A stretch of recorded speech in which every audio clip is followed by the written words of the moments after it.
Hello friends. तो आज हम पढ़ेंगे अपने क्लास 9th का चैप्टर 8 मोशन। ठीक है। तो इस पार्ट में हम ना इसका कॉन्सेप्ट समझेंगे, है ना। तो देखिए, कोई भी बॉडी होता है या कोई भी ऑब्जेक्ट है ना, वो दो स्टेट में होता है, या तो रेस्ट के स्टेट में होगा या फिर वो मोशन के स्टेट में होगा, है ना। तो हम एक एक करके दोनों स्टेट को समझते हैं। तो रेस्ट स्टेट क्या होता है ना, कि a body is said to be in a state of rest when its position does not change with respect to a reference point। इसका मतलब क्या है ना, कि कोई भी जो बॉडी है ना, वो तब तक अपने स्टेट ऑफ रेस्ट में रहता है कि जब तक उसका जो पोजीशन है ना, वो उसके रेफरेंस पॉइंट के रिस्पेक्ट में चेंज ना हो, है ना। जैसे एक एग्जांपल लेते हैं, मान लीजिए ये एक होम है, ठीक है, कोई भी घर है और उसके पास ये बाइक खड़ा है ना। तो इस होम को हम अपना रेफरेंस पॉइंट मानते हैं, ठीक है। तो यहाँ पे हम देखते हैं कि इस बाइक का जो पोजीशन है वो चेंज नहीं हो रहा है ना, ये बाइक जो है इस अपने रेफरेंस पॉइंट से दूर जा रहा है, नहीं इसके पास आ रहा है। ये पूरा डिस्टेंस को क्या हुआ कि मेंटेन करके रखा हुआ है ना। तो इसे हम क्या बोलेंगे, ये क्या है, रेस्ट स्टेट में है ना। इसके बाद हम पढ़ते हैं मोशन। ठीक है, मोशन में क्या होता है ना, कि a body is said to be in a motion when its position change with respect to a reference point, है ना। मतलब क्या है ना, कि जब कोई बॉडी ऑब्जेक्ट है ना, वो अपने रेफरेंस पॉइंट के रिस्पेक्ट में जब अपने पोजीशन को चेंज करता है, तो हम उसे क्या बोलते हैं कि उसकी स्टेट क्या है, मोशन स्टेट में है। जैसे हम एग्जांपल लेते हैं, जैसे बाइक था, अब इससे पहले क्या है कि वो रेस्ट स्टेट में था। जैसे ये बाइक अपना पोजीशन चेंज करता है, ठीक, जैसे पोजीशन यहाँ से ये बाइक जो है अपना पोजीशन चेंज कर लिया, यहाँ से यहाँ आ गया, तो क्या हो गया, ये अपने रेफरेंस पॉइंट से दूर चला गया। रेफरेंस पॉइंट के रिस्पेक्ट में इसका जो डिस्टेंस है वो अधिक हो गया, है ना। तो यही क्या हुआ कि अपने मोशन में आ गया। अब इसका जो पोजीशन है वो चेंज हो गया, है ना। तो हम मोशन में क्या क्या होता है ना, कि देखिए, तीन प्रकार के मोशन को, तीन टाइप्स ऑफ मोशन पढ़ना है।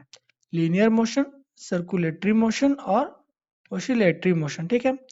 हम इस चैप्टर में, जो आपके चैप्टर में है, आपके चैप्टर में केवल लीनियर मोशन है। लीनियर मोशन का क्या होता है ना, कि जब मोशन जो केवल एक स्ट्रेट लाइन में होता है, जब मोशन केवल एक स्ट्रेट लाइन में होता है तो हम उसे क्या होता है, लीनियर मोशन होता है। सर्कुलेटरी मोशन क्या होता है, उसके नाम से ही पता चल रहा है। सर्कुलेटरी मोशन मतलब जो सर्कुलर मोशन होता है। जब मोशन सर्कुलर में होगा ना, सर्कुलर फेज में, तब उसे क्या बोलेंगे हम, सर्कुलेटरी मोशन। और ऑसिलेटरी मोशन क्या होता है, ऑसिलेटरी मोशन में ये होता है कि जब जो ऑब्जेक्ट है ना, वो आगे भी जाए और पीछे भी जाए, आगे भी मोशन करे और पीछे भी मोशन करे, तब हम इसे क्या बोलते हैं, ऑसिलेटरी मोशन। एकदम बिल्कुल एक पेंडुलम की तरफ देखते हैं ना, जब पेंडुलम को हम अपने एक जगह से हटाते हैं, जगह से छोड़ते हैं, तो वो आगे भी मोशन करता है और पीछे भी मोशन करता है।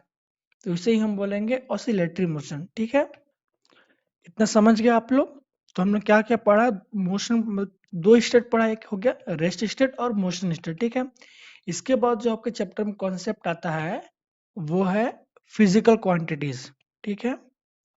तब हम पढ़ेंगे फिजिकल क्वांटिटीज, है ना, है ना। तो हम सबसे पहले समझते हैं कि फिजिकल क्वांटिटीज होती क्या है, ठीक है। देखिए, it is a physical property of a material that can be measured, है ना। इसका मतलब क्या होता है ना, कि फिजिकल क्वांटिटीज क्या होता है, कि एक फिजिकल प्रॉपर्टी होता है मटेरियल का, जिसे हम मेजर कर सकते हैं, अर्थात माप सकते हैं, ठीक है। किसी भी मटेरियल को जिसकी जो फिजिकल प्रॉपर्टी है उसे हम माप सकते हैं, उसे ये बोलते हैं उसका फिजिकल क्वांटिटीज, ठीक है। इट हैज टू टाइप्स, मतलब इसके दो टाइप होते हैं, है ना। पहला है स्केलर क्वांटिटी एंड दूसरा है वेक्टर क्वांटिटी, है ना। देखिए, स्केलर क्वांटिटी क्या होता है, it is a physical quantity having only magnitude not direction, है ना। मतलब क्या है कि ये जो फिजिकल क्वांटिटी है ये केवल मैग्नीट्यूड रखता है, इसमें केवल मैग्नीट्यूड होता है, डायरेक्शन नहीं होता है। मैग्नीट्यूड मतलब क्या होता है, मैग्नीट्यूड मतलब होता है मात्रा। जैसे आप गाड़ी चलाते हो तो गाड़ी का स्पीड क्या होता है, इसमें स्पीड दिखाता है ना, ऊपर में उसका जो मीटर होता है उसमें स्पीड दिखाता है, 40 kilometre per hour, 40 kilometre per hour, 50 kilometre per hour, 60 kilometre per hour. तो क्या है, उसका मैग्नीट्यूड है, उसका मात्रा है, ठीक है। उसमें क्या है, डायरेक्शन नहीं है। तो स्केलर क्वांटिटी क्या होता है, कि वैसे फिजिकल क्वांटिटी जिसमें केवल मैग्नीट्यूड होता है, डायरेक्शन नहीं होता है, तो वो स्केलर क्वांटिटी, जैसे स्पीड हो गया, डिस्टेंस हो गया, ठीक है। वेक्टर क्वांटिटी क्या होगा? वेक्टर क्वांटिटी लगभग सेम, बस इसमें डायरेक्शन ऐड हो जाता है ना? It is a physical quantity having both magnitude as well as direction. मतलब ऐसा फिजिकल क्वांटिटी है जिससे मैग्नीट्यूड तो होता ही है, साथ ही साथ में डायरेक्शन भी होता है ना? जैसे हो गया velocity, acceleration, displacement, momentum, force. Okay, समझा आपने? एक बार फिर से हम इसे समझते हैं, क्योंकि ये पूरे चैप्टर में बहुत ही इंपॉर्टेंस रखता है फिजिकल क्वांटिटी। ठीक है, फिर से देखिए फिजिकल क्वांटिटी क्या होता है? मटेरियल का जो फिजिकल प्रॉपर्टी है जिसे हम माप सकते हैं वो हो गया फिजिकल क्वांटिटी। इससे कितने टाइप्स होते हैं? Two types, scalar quantity, vector quantity. Scalar quantity क्या होता है कि ऐसा फिजिकल क्वांटिटी जिसमें केवल मैग्नीट्यूड होता है। एग्जांपल हमने देखा था स्पीड का, जैसे और भी एग्जांपल हो सकते हैं। जैसे आपका वेट हो गया, मान लीजिए आपका वेट है 30 kg, तो इसमें डायरेक्शन थोड़ी है, ये तो केवल केजी है, किलोग्राम माप रहे हो आप, ये केवल मैग्नीट्यूड है, मात्रा है ना? तो इसे वेट क्या हो गया? स्केलर क्वांटिटी हुआ। ठीक है, उस तरह से वेक्टर क्वांटिटी क्या होता है कि ऐसा फिजिकल क्वांटिटी जिसमें मैग्नीट्यूड भी होता है और डायरेक्शन भी होता है। ठीक है, समझ गए आप इतना? ठीक है, तो इसके आगे हम देखते हैं कि हम अपने चैप्टर में कौन कौन से फिजिकल क्वांटिटी का स्टडी करेंगे। ठीक है, देखिए फिजिकल क्वांटिटीज ऑफ मोशन, है ना? एक मिनट। ठीक है, तो हम कौन कौन से फिजिकल क्वांटिटी का स्टडी करेंगे इस चैप्टर में? एक करेंगे डिस्टेंस का, डिस्टेंस,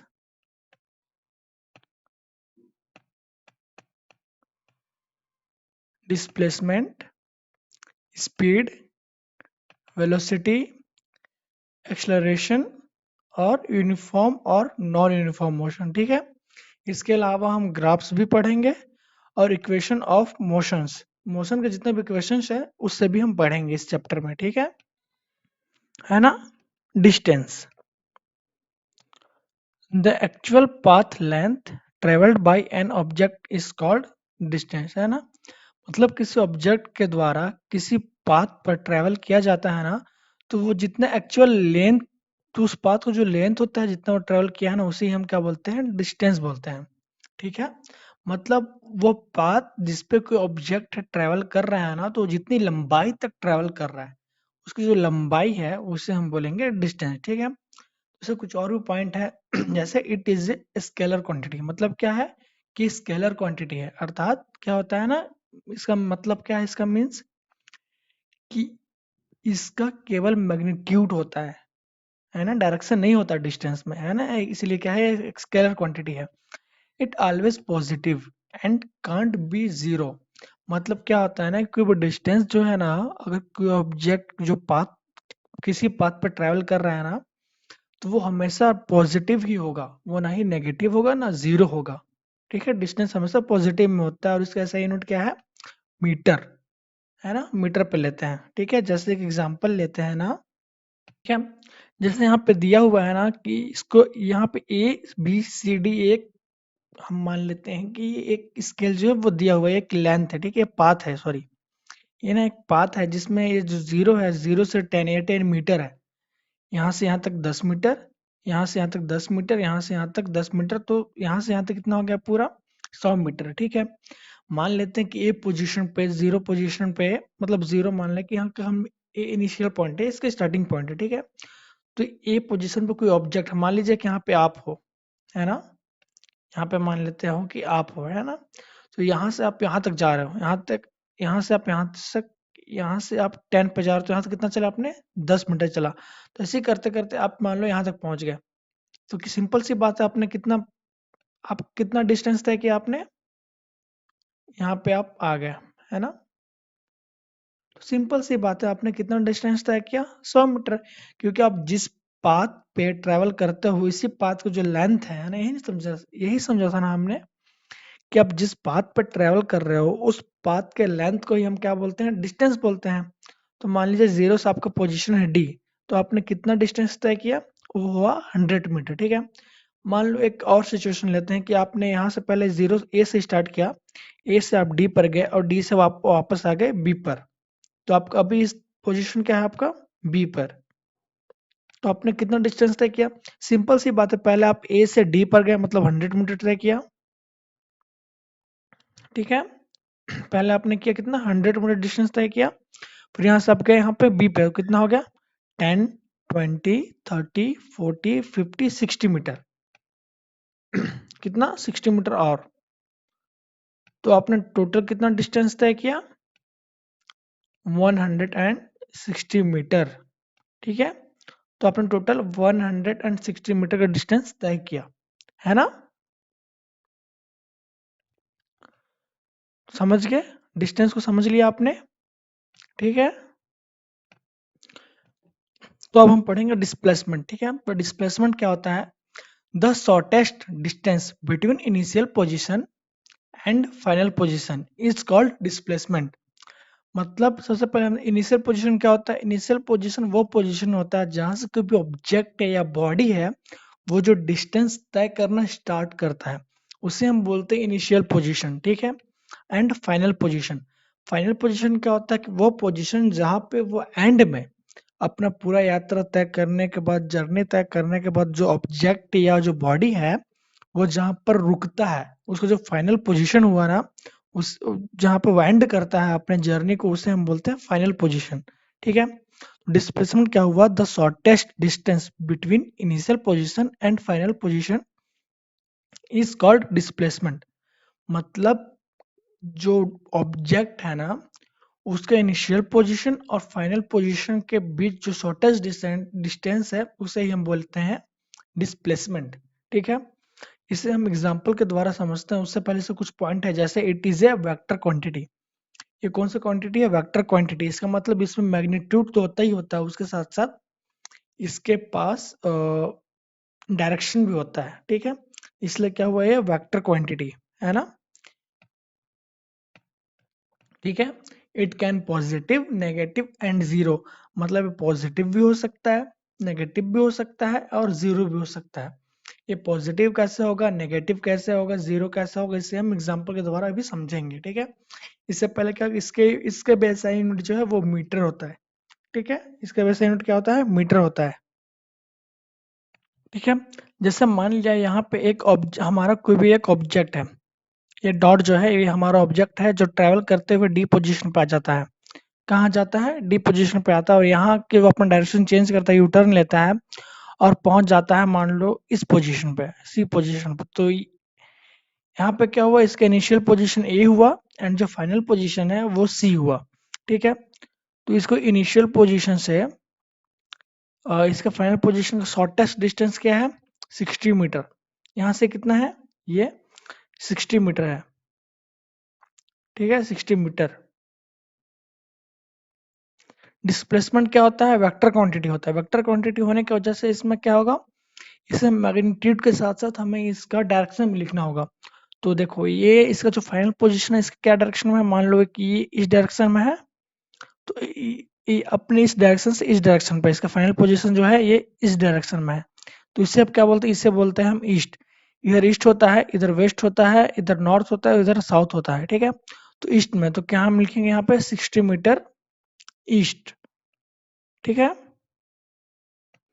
ना। तो समझ गए हम डिस्प्लेसमेंट में क्या होता है ना कि मैग्नीट्यूड के साथ साथ हमें डायरेक्शन भी लिखना होता है। ठीक है, समझ गए ईस्ट क्या होता है, इधर नॉर्थ, इधर साउथ, इधर ईस्ट और इधर वेस्ट होता है। ठीक है, डायरेक्शन समझ में आ गया।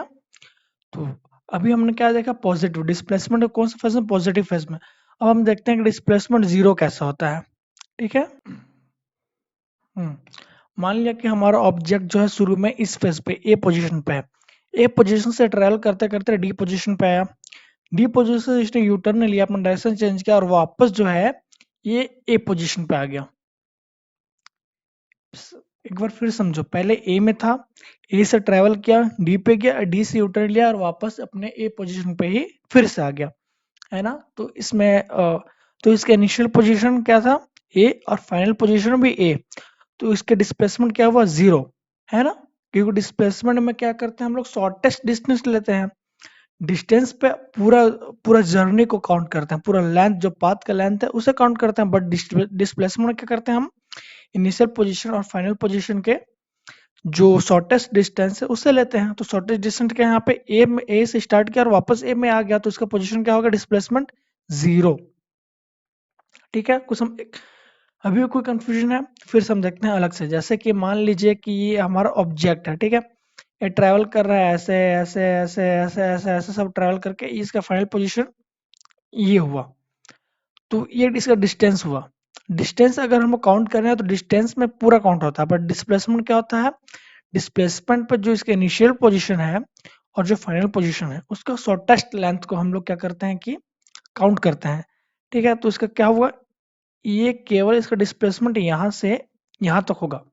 इसमें हम पूरे इसका जर्नी को नहीं देखेंगे, केवल इसका जो फाइनल पोजीशन है और जो इनिशियल पोजीशन है, इसका जो शॉर्टेस्ट लेंथ है उसे देखेंगे, शॉर्टेस्ट लेंथ को देखेंगे केवल। ठीक है, तो अब आप डिस्प्लेसमेंट और डिस्टेंस में अंतर कर सकते हैं ना, कि दोनों में क्या अंतर होता है, दोनों में क्या डिफरेंस होता है। ठीक है, फिर से देखिए डिस्प्लेसमेंट क्या होता है। डिस्प्लेसमेंट में the shortest distance between initial position and final position is called displacement. और वहीं डिस्टेंस में क्या होता है, डिस्टेंस में actual path, the actual path length travelled by an object is called distance. है ना, डिस्टेंस में क्या होता है, एक्चुअल पाथ, लेंथ का जो जिसमें ट्रेवल किया है उस पाथ का जो लेंथ है, एक्चुअल लेंथ है, उसे हम बोलेंगे डिस्टेंस। और डिस्प्लेसमेंट हमने देख लिया, डिस्प्लेसमेंट क्या है, वेक्टर क्वांटिटी है, और डिस्टेंस क्या है, स्केलर क्वांटिटी है। ठीक है, डिस्टेंस हमेशा पॉजिटिव होता है, वो जीरो नहीं हो सकता है। ठीक है, वहीं जो डिस्प्लेसमेंट है वो पॉजिटिव भी हो सकता है, नेगेटिव भी हो सकता है और जीरो भी हो सकता है। ठीक है, एंड दोनों का ऐसा यूनिट क्या है, मीटर ही है। समझ में आ गया। फिर इसके बाद स्पीड और वेलोसिटी। ठीक है, तो हम पढ़ेंगे, अभी स्पीड पढ़ेंगे और वेलोसिटी पढ़ेंगे, है ना। तो स्पीड क्या होता है, the distance travelled by a body per unit time. मतलब कोई बॉडी या ऑब्जेक्ट जो है पर यूनिट टाइम में जितना डिस्टेंस ट्रेवल करता है उसे हम क्या बोलते हैं, स्पीड बोलते हैं। मतलब स्पीड का अगर हम फॉर्मूला देखें तो स्पीड का फॉर्मूला होता है, स्पीड इज इक्वल टू, एक मिनट, थोड़ा राइटिंग अच्छा नहीं हो रहा है इसमें। ठीक है, तो स्पीड का फॉर्मूला होता है डिस्टेंस अपॉन टाइम, है ना। मतलब ये जो फॉर्मूला है वही इसका परिभाषा भी है ना। मतलब पर यूनिट टाइम पे एक ऑब्जेक्ट जितना डिस्टेंस तय करता है उसे ही हम क्या बोलते हैं, स्पीड बोलते हैं। ठीक है, इसके अलावा इसमें और भी कुछ कुछ है, जैसे it is a scalar quantity. ठीक है, it is a scalar quantity, मतलब इसमें मैग्नीट्यूड होता है केवल, डायरेक्शन नहीं होता है। ठीक है, इट ऑलवेज पॉजिटिव, ये हमेशा पॉजिटिव होता है। इसका जो एसआई यूनिट है वो है, जैसा डिस्टेंस का क्या है, मीटर है, एंड टाइम का सेकेंड, तो मीटर पर सेकेंड, है ना। इसका एसआई यूनिट क्या हो गया, मीटर पर सेकेंड। ठीक है, इसके बाद जैसे वेलोसिटी, वेलोसिटी क्या हो गया, the distance travelled by a body per unit time in given direction. ठीक है, मतलब एक बॉडी द्वारा पर यूनिट टाइम पे जितना डिस्टेंस ट्रेवल कर रहा है जो, और जिसमें डायरेक्शन भी दिया हुआ हो, उसे हम क्या बोलते हैं, वेलोसिटी होता है। मतलब मूलतः ये क्या होगा, it is a speed with direction. मतलब स्पीड, स्पीड में क्या होता है, पर यूनिट टाइम पे बॉडी जितना डिस्टेंस ट्रेवल कर रहा है वो स्पीड हुआ। अब बस इतना ही में ही, जो पर यूनिट टाइम पे कोई बॉडी जितना डिस्टेंस ट्रेवल कर रहा है अगर उसके साथ डायरेक्शन भी आ गया तो वो हो गया वेलोसिटी, है ना। और वेलोसिटी का क्या हो गया फॉर्मूला, वेलोसिटी बराबर, velocity is equal to displacement upon time. ठीक है, it is a speed with direction. Okay, it is vector quantity. ये क्या है, वेक्टर क्वांटिटी, क्यों, क्योंकि इसमें डायरेक्शन भी है। It can be positive, negative and zero, मतलब ये पॉजिटिव भी हो सकता है, नेगेटिव भी हो सकता है और जीरो भी हो सकता है ना। तो अब हम देखते हैं ना एवरेज स्पीड और एवरेज वेलोसिटी। एक क्वेश्चन जो है बार बार आते हैं, ठीक है, इस चैप्टर पे इससे रिलेटेड कई सारे क्वेश्चन है। जैसे कि हमें दो या दो से अधिक स्पीड दे दिया है, दो से अधिक डिस्टेंस दे दिया है, और उसका अगर स्पीड कैलकुलेशन के लिए दिया हुआ है, तो हमें सबसे पहले फाइंड करना पड़ेगा टोटल डिस्टेंस, है ना। टोटल डिस्टेंस, जो डिस्टेंस है उसको पहले हम सम कर देंगे, जोड़ देंगे, उसके बाद जो टोटल टाइम है उससे उससे डिवाइड कर देंगे, तो हमारा एवरेज स्पीड निकल जाएगा। ठीक है, इसी प्रकार से अगर दो वेलोसिटी दिया हुआ है, ठीक है, तो दोनों वेलोसिटी को हमें सबसे पहले सम करना है। उसके बाद उसे 2 से डिवाइड कर देना है, तो हमारा एवरेज वेलोसिटी निकल जाएगा। सिंपल सा फॉर्मूला है इसके लिए। एवरेज स्पीड के लिए total distance upon total time, and average velocity के लिए initial velocity plus final velocity upon 2। Okay, समझ में आ गया? हाँ, तो अब हम देखेंगे टाइप्स ऑफ मोशन। ठीक है, तो टाइप्स ऑफ मोशन जो है वो दो टाइप का होता है। ठीक है, एक होता है यूनिफॉर्म मोशन और एक होता है नॉन यूनिफॉर्म मोशन। ओके, तो यूनिफॉर्म मोशन क्या होता है, पहले ये देखते हैं। When a body travels equal distance in equal interval of time, then motion is said to be uniform motion. इसका मतलब क्या हो रहा है कि जो भी कोई बॉडी ऑब्जेक्ट है वो इक्वल इंटरवल ऑफ टाइम, मतलब इक्वल टाइम पे अगर इक्वल डिस्टेंस ट्रेवल कर रहा है, तो इस मोशन को हम बोलेंगे यूनिफॉर्म मोशन। जैसे एग्जांपल लेते हैं हम। ठीक है, जैसे मान लो आप बाइक से कहीं पे जा रहे हो, आप बाइक चला रहे हो, ठीक है, और रोड बिल्कुल खाली है ना, कोई भी ब्रेकर नहीं है, किसी भी प्रकार कोई ट्रैफिक नहीं है, और आप सेम स्पीड से, मान लो आप 100 किलोमीटर पर आवर की स्पीड से आप चल रहे हो, है ना, 100 किलोमीटर पर आवर की स्पीड से आप चल रहे हो। जैसा मान लो आप 1 बजे आप कहीं जाने के लिए, मतलब 1 बजे आप स्टार्ट कर रहे हो किसी भी जाने के लिए, है ना। एक 1 बजे आपका पोजीशन मान लो 0, आपका इनिशियल पोजीशन 1 बजे 0 पे है ना। वही आप 2 बजे पहुंच जाते हो यहाँ पर, 100 किलोमीटर का जो डिस्टेंस वो तय कर ले रहे हो 2 बजे। वही 3 बजे 3 PM पे आप मान लो 200 किलोमीटर पर तय कर रहे हो, 4 PM पे आप पहुंच गया 300 किलोमीटर पे, है ना। मतलब आप एक 1 आवर पे कितना डिस्टेंस तय किया, 100 किलोमीटर। फिर 1 आवर पे 100 to 200, मतलब यहाँ भी 100 किलोमीटर। फिर फिर 1 आवर पे यहाँ भी 100 किलोमीटर। मतलब आप पर आवर पे 100 किलोमीटर का जो डिस्टेंस है वो आप तय कर रहे हो, है ना, पर आवर पे, बिना भी किसी भी आपके मोशन पे बिना चेंज हुए। हर पर आवर पे, यहाँ भी पर आवर पे 100 किलोमीटर, फिर 1 आवर पे 100 किलोमीटर, फिर 1 आवर पे 300 मीटर, है ना। तो इस मोशन को हम बोलेंगे यूनिफॉर्म मोशन। मतलब इक्वल इंटरवल ऑफ टाइम पे आप इक्वल डिस्टेंस, जैसे यहाँ पे 1 आवर पे आप 100 किलोमीटर, फिर यहाँ 1 आवर पे 100 to 200, मतलब फिर 100 किलोमीटर, फिर 200 to 300 1 आवर पे तय कर रहे हो। इक्वल इंटरवल ऑफ टाइम पे आप इक्वल डिस्टेंस तय कर रहे हो, तो इस मोशन को हम बोलेंगे यूनिफॉर्म मोशन। ओके, तो अब हम देखते हैं नॉन यूनिफॉर्म मोशन। ठीक है, तो नॉन यूनिफॉर्म मोशन क्या होता है? When a body travel unequal distance in equal interval of time, it is said to be non-uniform motion. मतलब कोई भी जो बॉडी और ट्रेवल, कोई भी बॉडी या जो ऑब्जेक्ट है वो इक्वल इंटरवल ऑफ टाइम पे अनइक्वल डिस्टेंस, मतलब इक्वल डिस्टेंस, बराबर डिस्टेंस तय नहीं कर रहा है ना, तो ऐसे मोशन को हम बोलेंगे नॉन यूनिफॉर्म मोशन। एग्जांपल लेते हैं, मान लो जैसे बाइक है, ठीक है, इस बाइक पे अगर मान लो ये 1 PM पे सॉरी, हाँ, 1 PM से 2 PM तक, मतलब 1 आवर पे ये 70 किलोमीटर का डिस्टेंस तय कर रहा है, 60 किलोमीटर का जो भी आप चाहो वो मान सकते हो। ऐसे मान लो कि 1 आवर पे 1 to 2 PM पे 1 आवर के जो इंटरवल ऑफ टाइम पे 70 किलोमीटर का डिस्टेंस तय कर रहा है। वहीं अगले 1 आवर पे, मतलब 2 से 3 PM पे मान लो वो डिस्टेंस तय कर रहा है 100 किलोमीटर डिस्टेंस। ठीक है, 2 से 3 में 100 किलोमीटर, मतलब टोटल 170 किलोमीटर। 170 किलोमीटर का डिस्टेंस जो है वो तय कर रहा है। ठीक है, तो ऐसे में क्या हो गया, अब क्या हुआ, ये नॉन यूनिफॉर्म मोशन हुआ।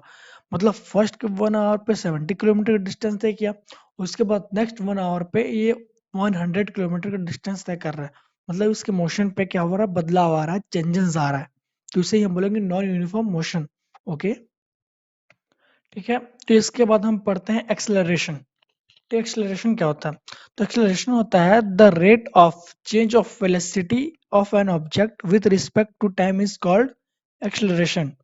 ठीक है, मतलब किसी ऑब्जेक्ट का किसी टाइम के रिस्पेक्ट में चेंज, उसके वेलोसिटी में जो चेंज होता है ना, उसके वेलोसिटी के रेट में जो चेंज होता है रिस्पेक्ट ऑफ टाइम में, उसे हम एक्सेलरेशन बोलते हैं। ठीक है, ये क्या होता है, एक वेक्टर क्वांटिटी होता है। ठीक है, ये पॉजिटिव भी हो सकता है और नेगेटिव भी हो सकता है। ठीक है ना, एक्सेलरेशन यही होता है, the rate of change of velocity of an object with respect to time is called acceleration. Okay, तो फिर आज के लिए इतना ही। इसके आगे की जो भी है स्टडी हम नेक्स्ट वीडियो में करेंगे। Okay, so keep study.